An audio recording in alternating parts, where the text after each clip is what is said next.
saw one of the seven wonders of the world. Oh, I saw it in Iran. While I was in Canada. My second time seeing it. Well, as an impact, from camp here, right over in Westwood Hills camp. Well, West came and said it was really great that we should come up and see it. So. We're from Nebraska. Everybody where? I figure we've got enough enemies the way it is. Try to make friends and we won't have to worry about wars. They learn more about it. Know more about it. I'd like to go to China. I like better relations. that wall. I hope for that. Yeah, I'd really like to see that. I kept thinking, if 6,000 years from now they excavate this area, they're going to find like people in the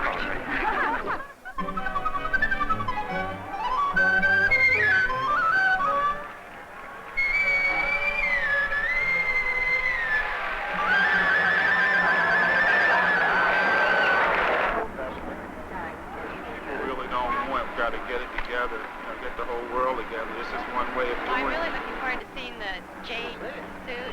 Food, etc., and I find the same thing here with people's return. This is what they're doing. Good afternoon. Welcome to the They're Asian actually Art sinking Museum. their life money, shall we say, into the preservation of their ancient art. I think this is a great thing, don't you?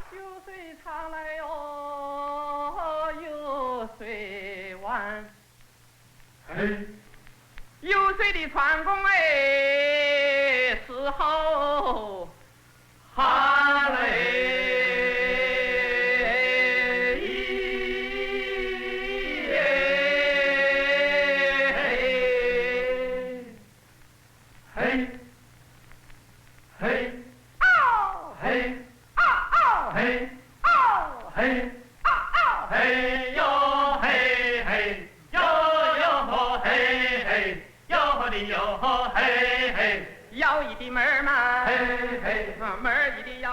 China is the land and the people. But more than that, China is the people and the unique culture they have created over the thousands of years they have inhabited this land. Today, 800 million Chinese, Hans, Mongols, Tibetans, and other ethnic groups are creating a new society.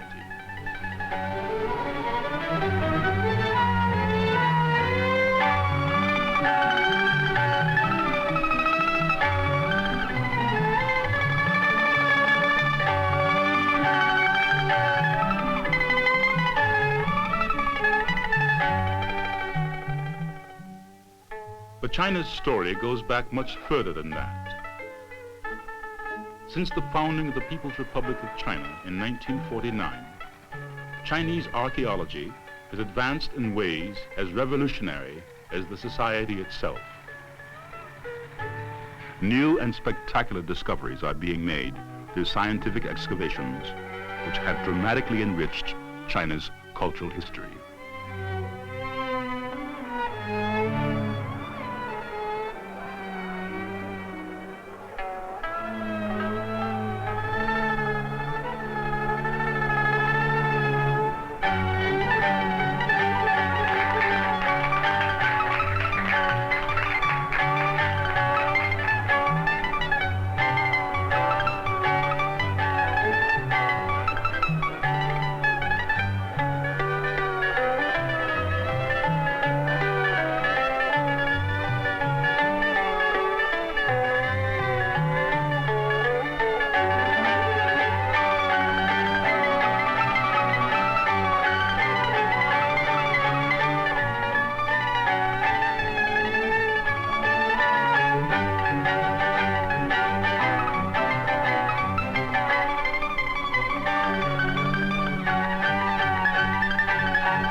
From the heartland valley of the Yellow River, they began to develop this unique civilization, spreading out over the southeastern corner of the vast Eurasian continent.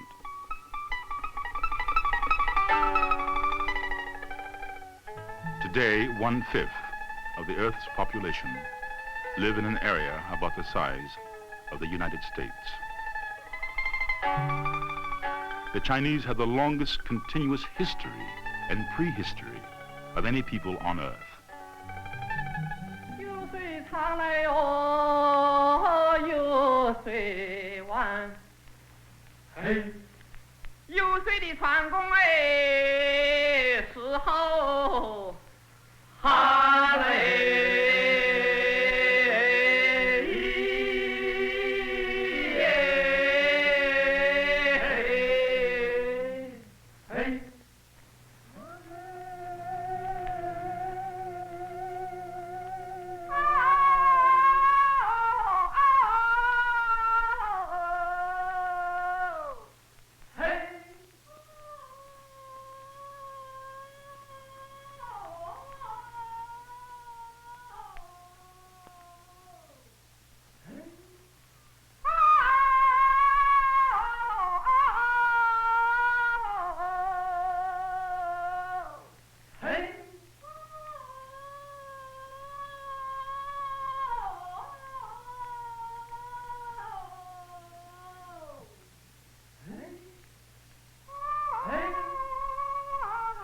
This skull fossil of early man was discovered in 1963 in northwest China's Yellow River Valley, one of the cradles of mankind.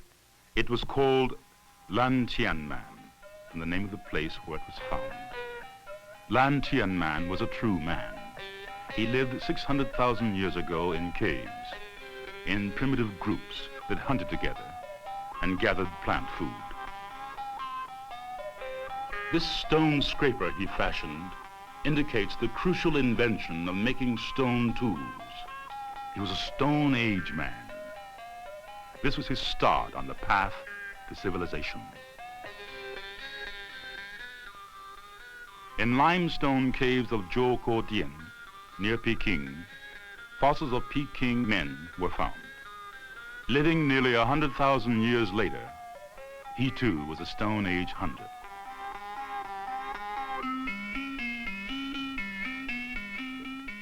Burnt earth, stones, and bones from this area give evidence of another important discovery, the use of fire. Deep accumulations of ashes testify that Peking man kept his fire burning for long periods, for months, perhaps years, for warmth and protection from predatory animals. With the passing of hundreds of thousands of years, men have spread through the fertile valleys of the Yalu and Yangtze rivers. The Neolithic village excavated in 1957 in Banpo has yielded a wealth of information about life in those days. The often hunted hunter of the old Stone Age had become the settled farmer of the new Stone Age. The women, plant gatherers, innovated agriculture. Animals were domesticated. Men lived a primitive communal life. They shared their common wealth. Early artistic creations in China come from this period. Thousands of years ago, this bowl was set on a woven mat to dry. The imprint tells us that the new Stone Age villagers knew how to weave. Painted pottery styles vary distinctly from region to region. The geometric floral designs on this pot is typical of Gansu in northwest China. This human face on the cover of an urn used for the burial of an infant is one of the many surprises that new Chinese discoveries give art historians.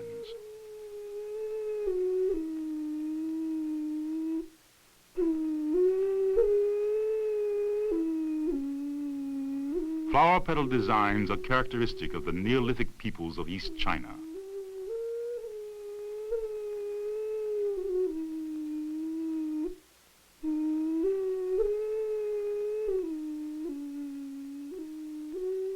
The lustrous black pottery of Lungshan in Shandong province is 4,000 years old. The grooves on this stem cup indicate the use of a potter's wheel.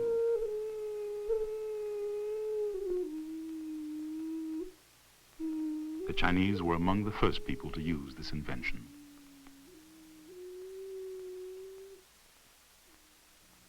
Skillful hands made this smoothly polished stone axe. The hole has been drilled from both sides to allow a wooden handle to be fastened with thongs. The 7 drilled holes in this stone knife blade were also used to attach a sturdy handle. A Chinese aesthetic was being evolved.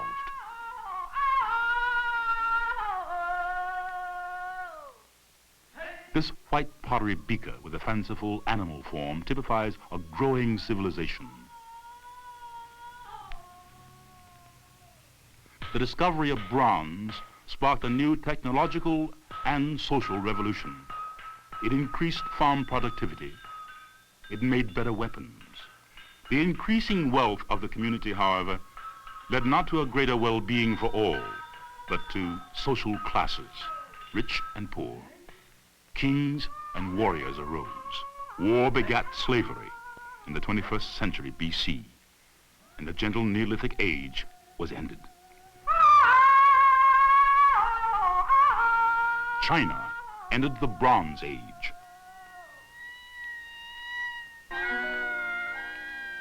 Here in the Yellow River Valley, rich fields provide food for modern China. 3,000 years ago, this was the site of great palaces built by the kings of the Shang tribal dynasty. The Shang warriors, armed with bronze weapons, conquered all their stone-armed opponents. Kings and nobles were accompanied into their graves by the slain bodies of their slaves, servants, horses, and many fine bronzes. 2 capitals of the Shang had been excavated in Zhenzhou and Anyang, throwing a brilliant and sometimes lurid light on early Chinese civilization. Not flowers, but heraldic animal designs decorate their vessels. The favorite motif is the rampant dragon. Often 2 dragon profiles come together to form the face of a mysterious monster demon, the Tao Tie, the glutton. This formidable emblem of rank and authority was the prerogative of Shang aristocracy and forbidden to commoners.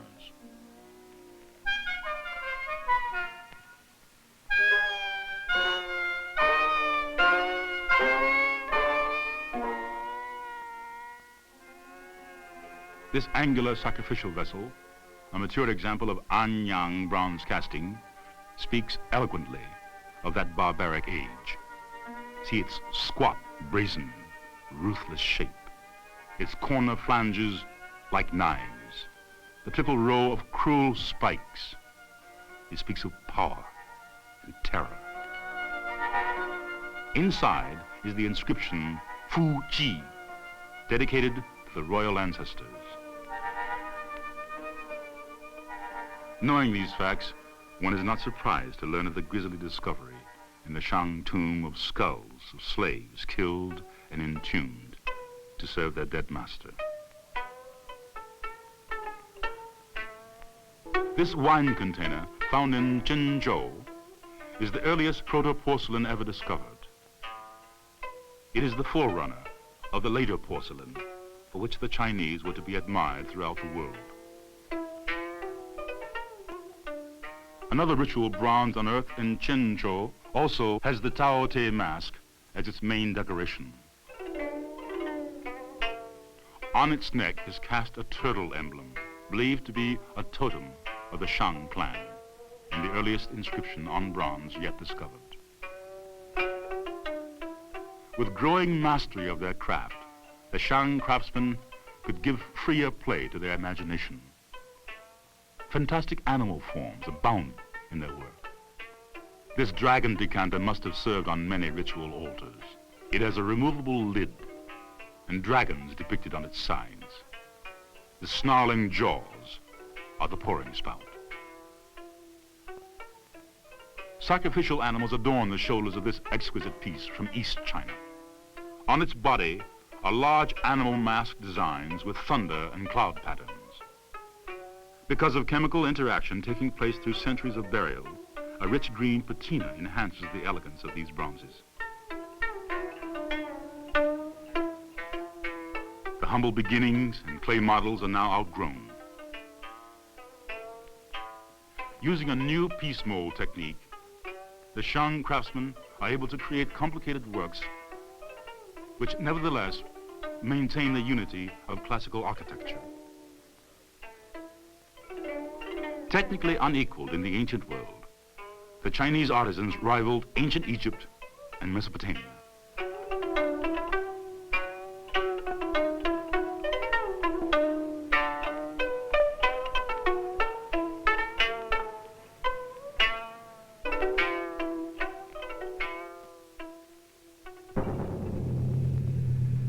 This extraordinary work is one of the rarest finds of the Shang period. No other bronze is decorated with such a combination of stylized forms and superbly expressive realism. But perhaps combination is the wrong word, rather perhaps conflict. The root conflict of the Shang society was that between the slave owners and the slaves. Slave revolt ended Shang rule. The Zhou, a new tribal state to the west, absorbed all Shang dominions. This was in the 11th century BC, at about the time of the Trojan Wars and Homer in Greece. This bronze container, shaped like a medieval reliquary, shows Zhou society as a more sophisticated continuation of Shang slave society. In its bronzes, the Zhou took over Shang shapes and decor, but introduced its own inventive and sometimes whimsical style.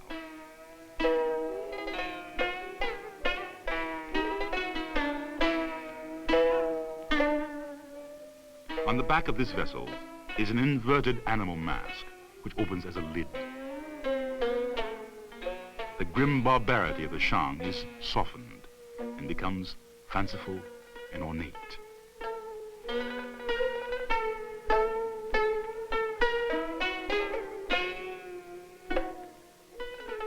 This graceful vase stands 2 feet high. Inside is an inscription stating that the aristocrat Dong Zhong has presented another nobleman with 4 families of slaves, together with herbs and bronze vessels. At that time, 5 slaves were worth a horse and a roll of silk. By the 8th century BC, the power of the royal house of Zhou had declined, but remained nominal ruler for 4 centuries more. China split up into many rival states. Until the 5th century BC, this was known as the Spring and Autumn period. This impressive creation seems to epitomize the time. Its sheer size bespeaks the wealth of its owner. The squat, sturdy, close-knit form of the past is broken and overlaid by a wealth of florid decorations. More advanced techniques permitted many extraneous decorations to be attached, such as these animal heads with their long protruding necks that form the handles. And note the tigers scrambling and clawing their way to the top of the vessel, like feudal lords struggling for supremacy.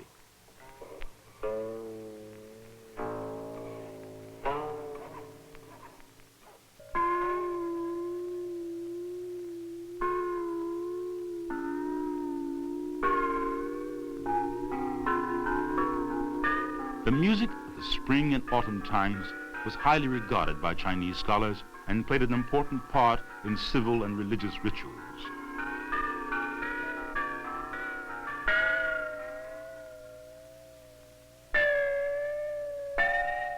This set of 9 bronze bells was found in the tomb of a ruler of a small principality of Tsai. Even after 2,500 years, they still produce clear and harmonious tones.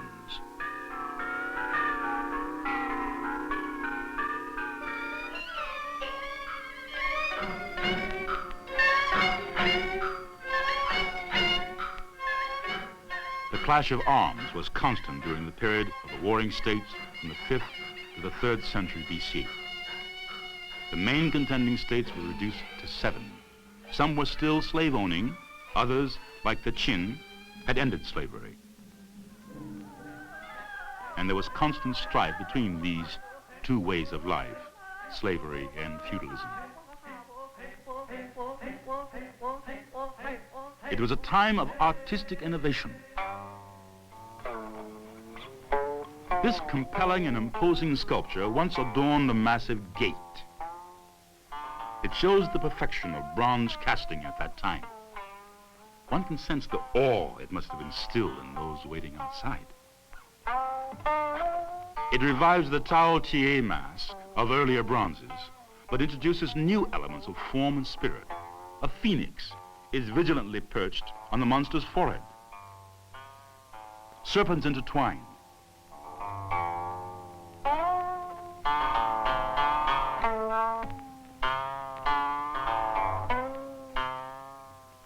The long protruding tongue hooks a flattened ring embossed with interlaced hydras. The whole piece is modeled with magnificent assurance. The military and economic rivalries between the feudal states brought forth a new and superior metal for war and work, iron. Iron casting in China preceded Europe by over 1,000 years. These molds used for casting iron axes date from the 4th century BC. This new casting made from them recently, 2,500 years later, is perfect in every detail. The inscriptions indicate mass production of iron implements in government workshops.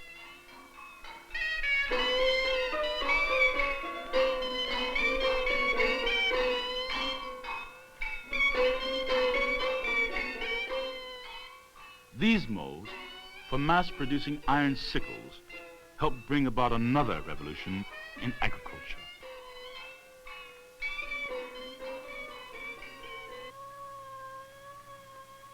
The state of Qin in West China had ended the slave system. Using iron tools, its economy boomed. Before long, it conquered all its rivals. Its vigorous ruler, Qin Shi Huangdi, which means first emperor of Qin, in a reign of extraordinary achievements, ended the powers of the slave-owning nobles. For the first time, the whole country was consolidated into a single, unified, feudal state under his central authority. This pottery measure records the imperial decree ordering the standardization of weights and measures. He also introduced a uniform system of writing and single currency. He undertook a massive program of roads and other public works. This building brick is stamped with a vivid hunting scene.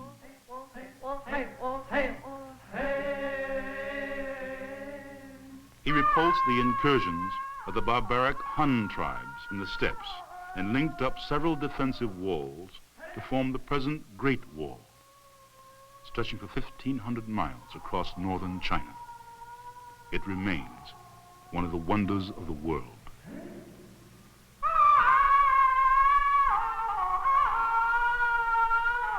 The grave of Qin Shi Huangdi is now being carefully excavated. It promises to be one of the greatest finds of this century. This pottery figure of a seated woman was found near there in 1964. The serenity of her posture finally expresses the dignity and deep humanity of a united Chinese people.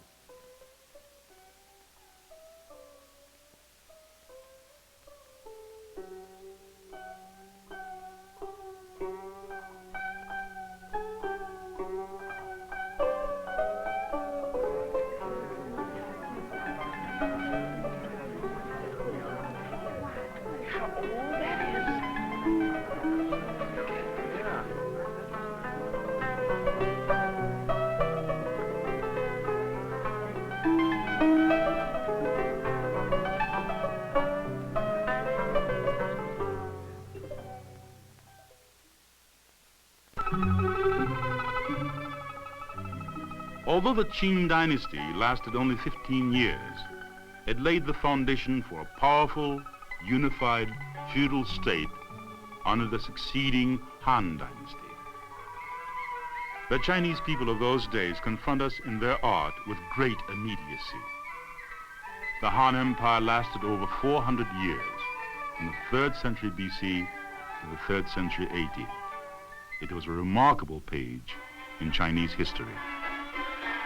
China became a world power for the first time, spreading its trade and culture in the East like the Romans under the Caesars in the West.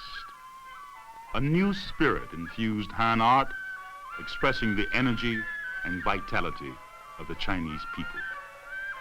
Gone is the barbaric awesomeness of the Bronze Age. Han art is lively, vigorous, and astonishingly realistic.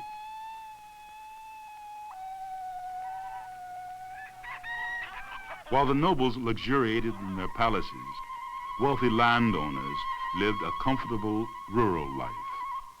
This pottery model farmhouse has main rooms, storehouse, kitchen, gatehouse, animal pens, and watchtowers. Farms such as this gave stability to the empire. In 1968 in North China, a number of extraordinary Han relics were unearthed in the tombs of Han nobles.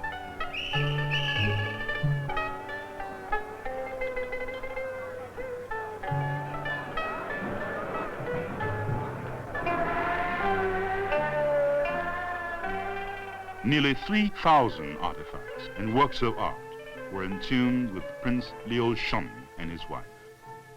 He was the elder brother of the famous Emperor Wu Di, who extended China's borders to the Pamirs. The hollow back of this ram becomes an oil lamp.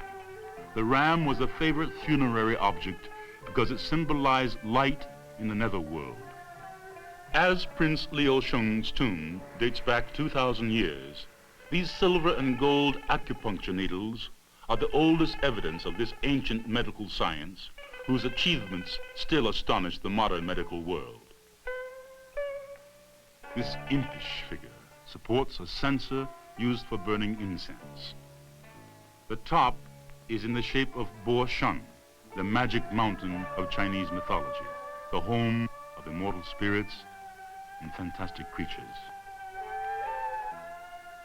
The lifelike human and animal figures are fine examples of Han realism. The incense rising to the sculpted peaks give the illusion of shrouding mist. All these priceless relics belong to Prince Liu Shun and his wife. The Han nobles could afford to indulge their luxurious tastes in costly artifacts like these exquisite miniature leopards of bronze, inlaid with gold and with eyes of gems. Reluctant to forego the good life, the prince was eager to achieve immortality. Since ancient times, jade was magically thought to prevent the decomposition of the flesh. Like the Egyptians, Chinese rulers tried to preserve their bodies. This obsession with immortality found its most extravagant expression in the dressing of the corpse in a jade suit. Ancient texts have mentioned such suits. The discovery of 2 in the tombs of Prince Liu Shun and his wife astounded the world. This suit belonged to Prince Liu Shun's wife, Do Wan. It was made with 2,160 pieces of jade, each wafer thin and polished to a high luster. They were tied together with fine gold thread sewn through tiny holes in each corner.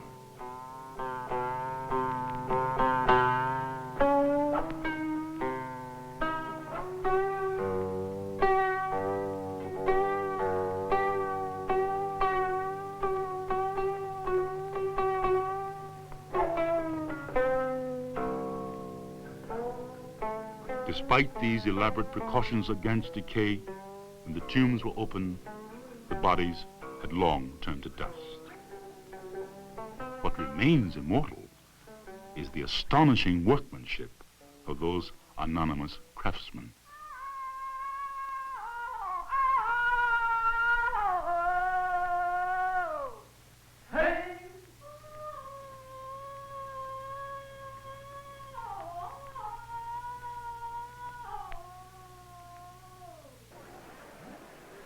While life and art were becoming more sophisticated in metropolitan China, remnants of slavery still persisted in the remote southwestern province of Yunnan. This bronze container stored cowrie shells, a form of currency. A lively tableau from daily life covers the lid. The mistress is gilded and larger than the surrounding attendants.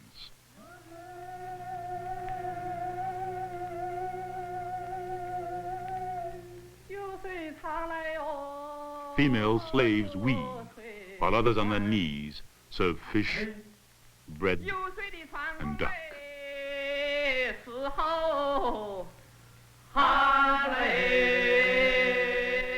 The sculptor had even captured the hairdos and ethnic characteristics of the semi-nomadic Dian people. Hey, hey, hey. This ritual bronze is covered with inlaid silver in a cloud pattern. The head, tail, and lid are set with turquoise.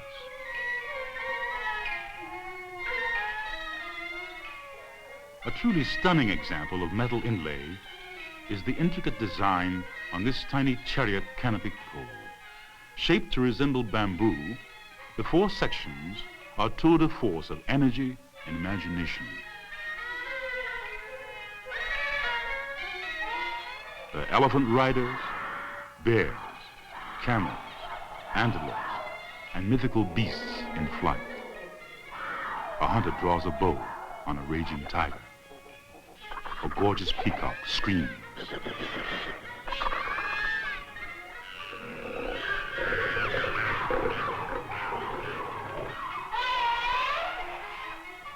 This refined process involved inlays of turquoise, gold, and silver thread, some as thin as human hair. The precious metals were attached to the bronze with black lacquer, and the whole piece finished by careful sanding and polishing.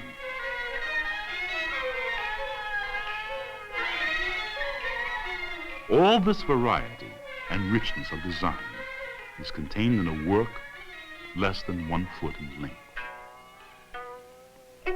The creativity and inventiveness of Han craftsmen were not confined to delicate metal work. Sculpture, such as this wooden monkey, startles us with its foreshadowing of abstract expressionism 2,000 years before Picasso and Cubism. Buried with it was the mythical unicorn found in many cultures.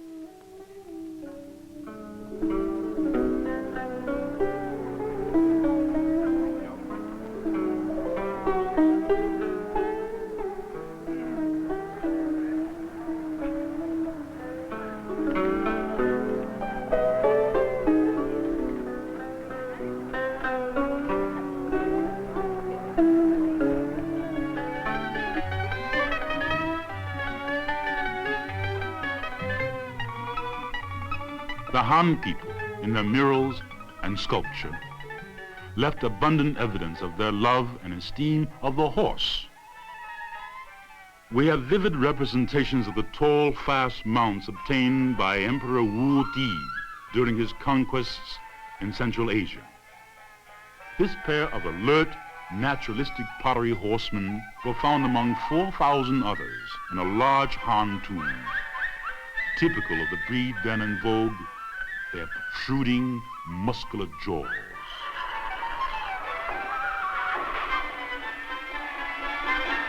The feudal lords loved their parades of cavalry and chariots. A Han tomb discovered in Gansu province contained this splendid cortege of bronze horses and chariots.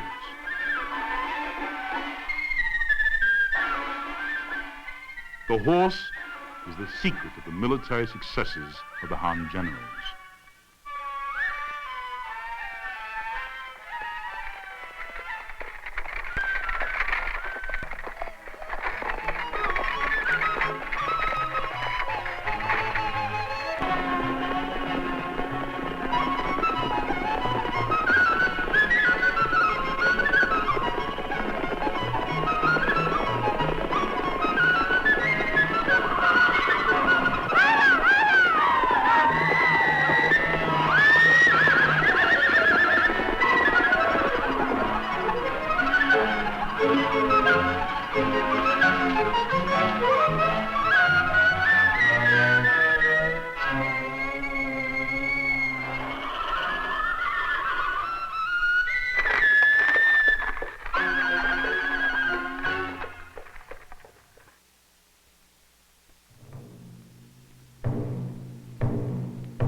most celebrated of recent finds is the bronze horse of Gansu.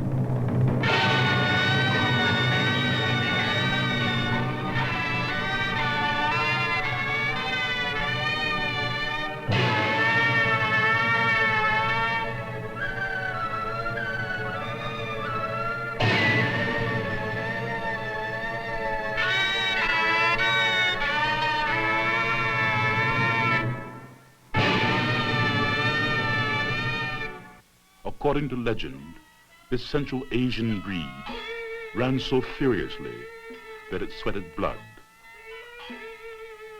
Its lather did indeed foam blood red.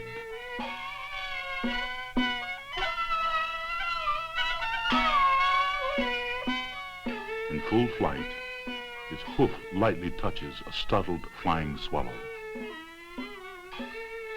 This inspired piece now takes its place as one of the great masterpieces of world art.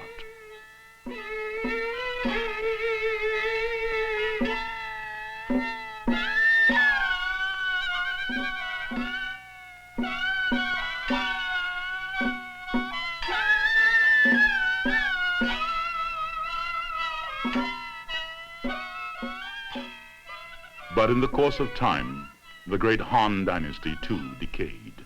And by the 3rd century AD, in the midst of peasant revolts against unbearable oppression, exorbitant taxes, and general misrule, the Han dynasty collapsed. Taking advantage of the confusion, nomad tribes from beyond the Great Wall seized half the land for 3 centuries. New customs were introduced by absorption of these tribes and the freer lives of nomad women. When in 581 AD, the Sui dynasty reunified the country, women retained their active role in social life.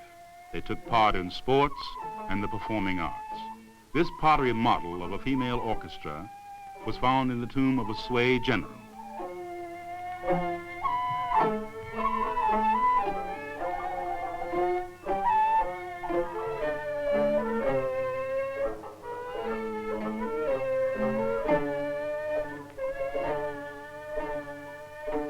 The Sui dynasty itself was short-lived, but the economic and political foundations it left were used by the following dynasty to usher in China's golden age.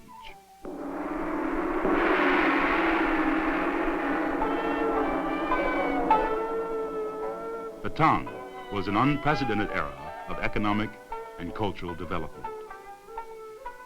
This great dynasty saw the arts of poetry, painting, architecture, sculpture, and ceramics reach new heights.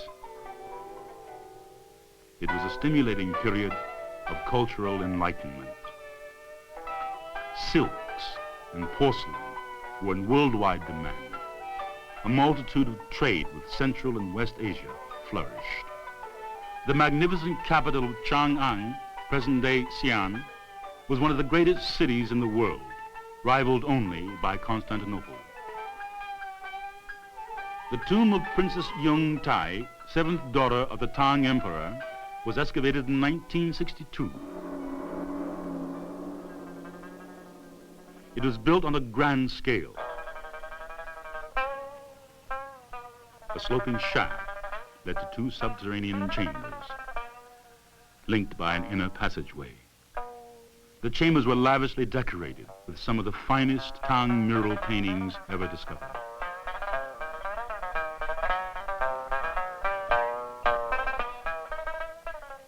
These copies show the masterly brushwork and freedom with which they were executed.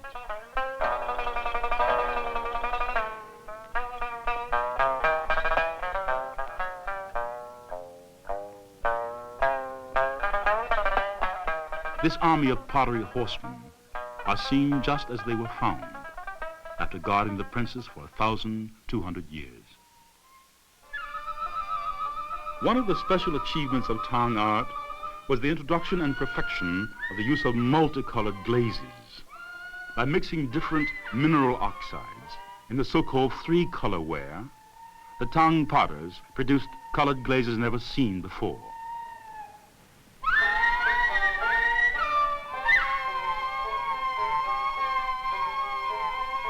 Here a delicate soft green beautifully complements the golden yellow glaze.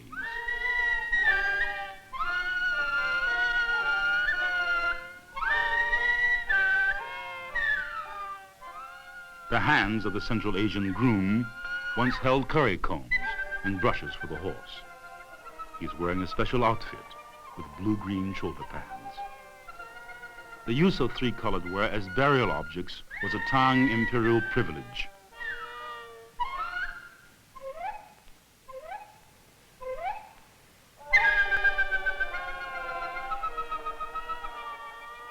This noble horse, buried for a crown prince, stands almost 3 feet tall. The docked tail and 3 tufts on the mane show that the owner was of imperial rank. Tang ideals of feminine beauty are reflected in these 2 gracefully posed ladies who appear to be chatting pleasantly.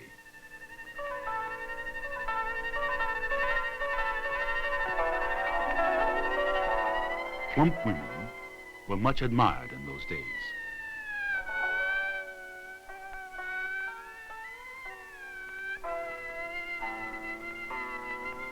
Tang ladies set fashion trends throughout the Eastern world. The influence of their clothing, headdress, and makeup can still be seen today in the national costumes of Korea and Japan.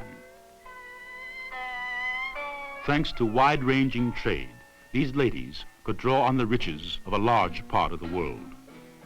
Trade over the Silk Road flourished. The Silk Road started from the Chinese capital, Chang'an. After the Jade Gate, it split into the overland and lowland routes through Xinjiang, all the way to Antioch, where they reached Rome by sea. In Rome, Chinese silk gauze was worth its weight in gold. The camel was the ideal pack animal for these caravans.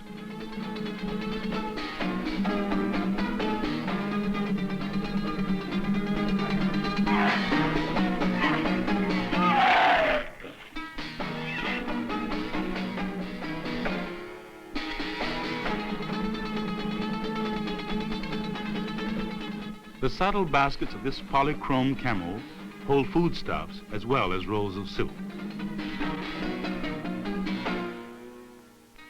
These remnants of brocade and woolen textiles were discovered in ruins of once thriving cities on the Silk Road.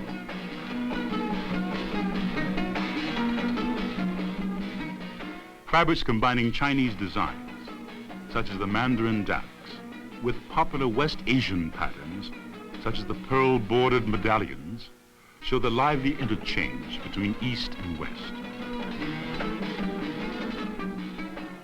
The courtiers and nobles delighted in hunts. Often they took their favorite pets with them. Exciting scenes of hunting parties are found in many Tang tombs. Dressed in colorful costumes, banners waving, they carried falcons, pet dogs, and cheetahs.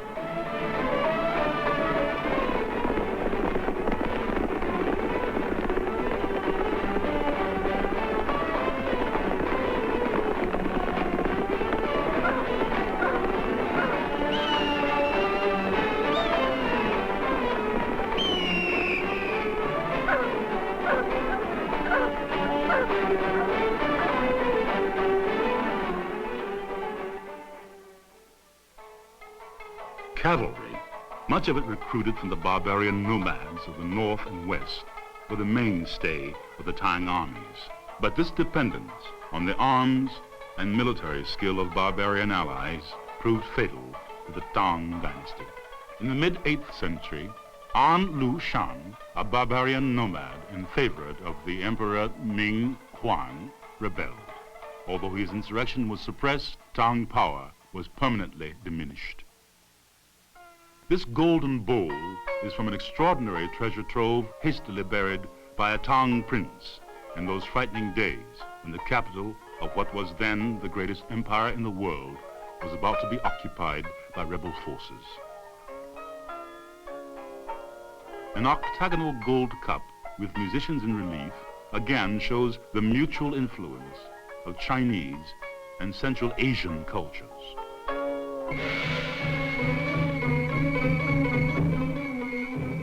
This fearsome figure once guarded the tomb of Tang Prince Yi De.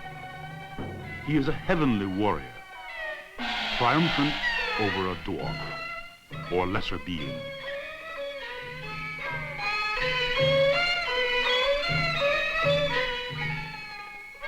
This is perhaps how the Tang rulers like to imagine themselves, heavenly rulers.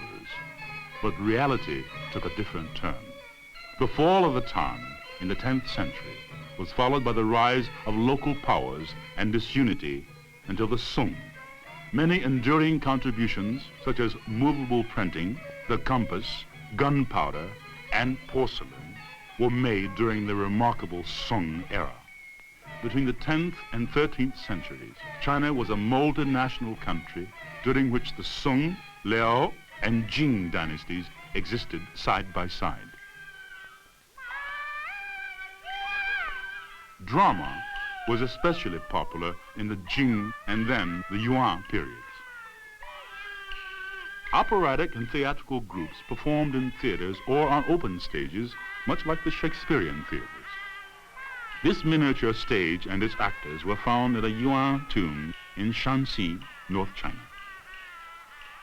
The Venetian traveler Marco Polo, who was an inquisitive tourist in China at that time, would not have missed such a performance as this.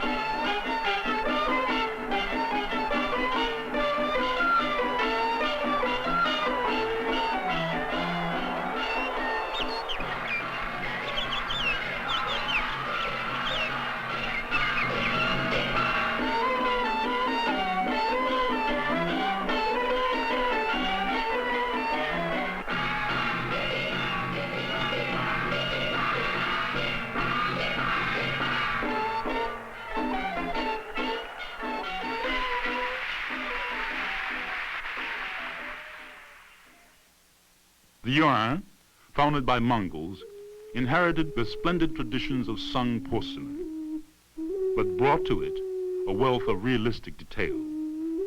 This is a statuette of Ying Qingware. Here, as in other cultures, we see the secularization of religious images in art. It is a Guanyin, the goddess of mercy, but with the smile of a Mona Lisa. Enigmatic, yet comforting.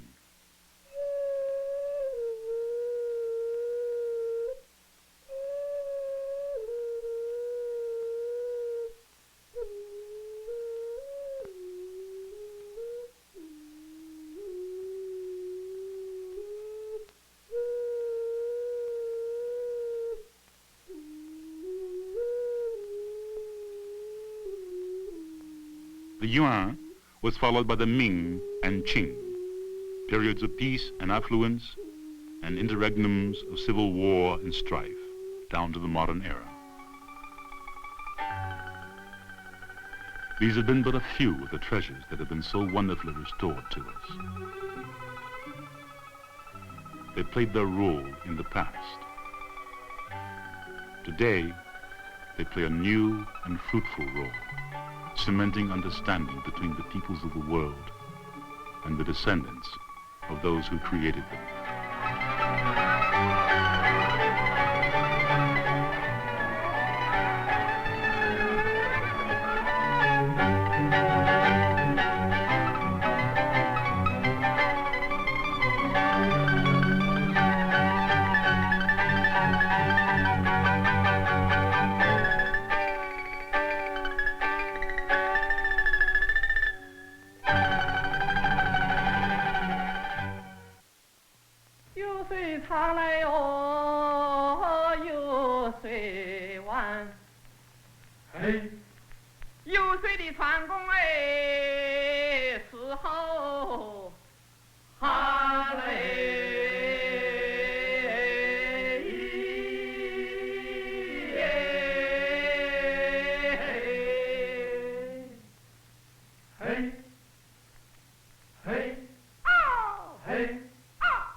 的将嘞，嘿嘿你快撑杆啦，嘿嘿我不怕的大浪，嘿嘿我先谈啦，嘿嘿